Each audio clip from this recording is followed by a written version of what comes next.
Bismillahirrahmanirrahim. Dear students, Assalamu alaikum. Naveed Sabri here. Language byte language bytes 9 की activity जो कि 3 अक्टूबर 2022 को आपसे शेयर की गई, उनके आंसर्स पे डिस्कशन। Question number 1, during the third quarter sales period two representatives of our division received cash bonuses. What is the order of this sentence? देखिए, सेंटेंस के दो ऑर्डर होते हैं, एक नॉर्मल ऑर्डर और एक इन्वर्टेड ऑर्डर। नॉर्मल ऑर्डर तब होता है जब सब्जेक्ट पहले, क्लॉज में सब्जेक्ट पहले आए और प्रेडिकेट बाद में आए।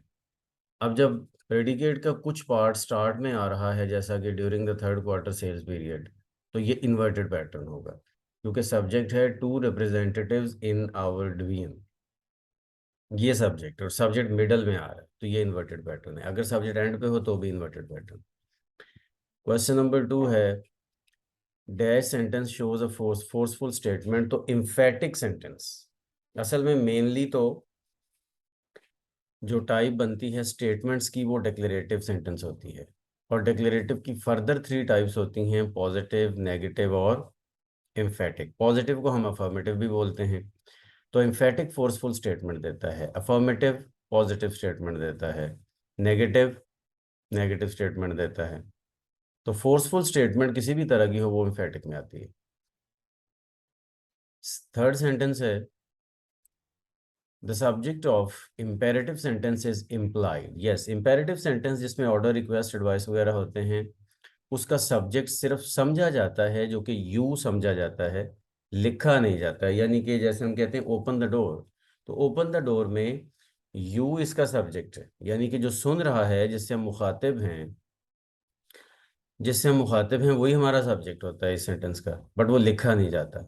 Sentence first form of the verb से स्टार्ट होता है। तो इस तरह से ये इम्पेरेटिव है। फोर्थ है, dash questions are used to introduce a topic and do not need answering.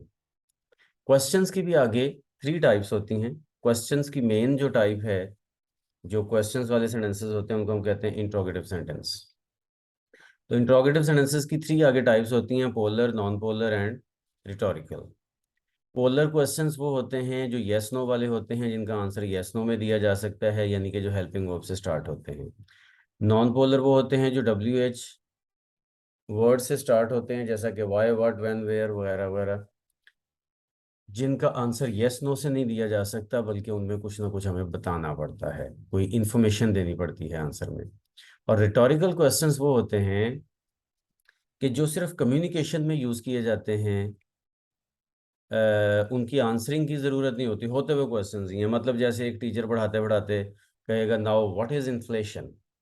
अब व्हाट इज़ इन्फ्लेशन कहने का, उसका फ्लो में कहने का मतलब ये नहीं है कि वो किसी से पूछ रहा है, बल्कि वो खुद ही इसको अपनी डिस्कशन को कंटिन्यू रखने के लिए वो एक कम्युनिकेटिव क्वेश्चन कर रहा है, और साथ ही उसका आंसर भी उसने खुद ही दे देना है। तो इस तरह की क्वेश्चंस की आंसरिंग की ज़रूरत नहीं होती। ठीक है।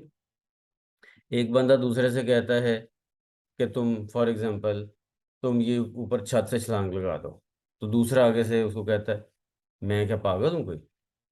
तो अब ये क्वेश्चन उसने किया ना, मैं क्या पागल हूँ, लेकिन ये क्वेश्चन नहीं है, ये असल में आंसर है। यानी कि ऐसे क्वेश्चन के जो सिर्फ कम्युनिकेशन में और पर्पसेस के लिए यूज होते हैं, वो क्वेश्चन नहीं होते मीनिंग की बेस पे, उनको हम रिटोरिकल क्वेश्चंस कहते हैं। नंबर 5 है जी, dash can also be called agent. तो एजेंट एक ग्रामेटिकल टर्म है, एडवर्बियल इसका आंसर है। Adverbial can also be called agent, ये प्योरली ग्रामर का एक थ्योरेटिकल क्वेश्चन है। तो एडवर्बियल डिटेल चीज़ है, इंशाल्लाह फिर किसी डिस्कशन में इस पे बात करेंगे, लेकिन छोटी सी इंफॉर्मेशन आप ध्यान में रख लें कि एडवर्बियल हर वो वर्ड या ग्रुप ऑफ वर्ड्स जो एडवर्ब का काम करता है, उसको हम एडवर्बियल बोलते हैं। तो और एडवर्बियल का एक दूसरा नाम एजेंट भी होता है।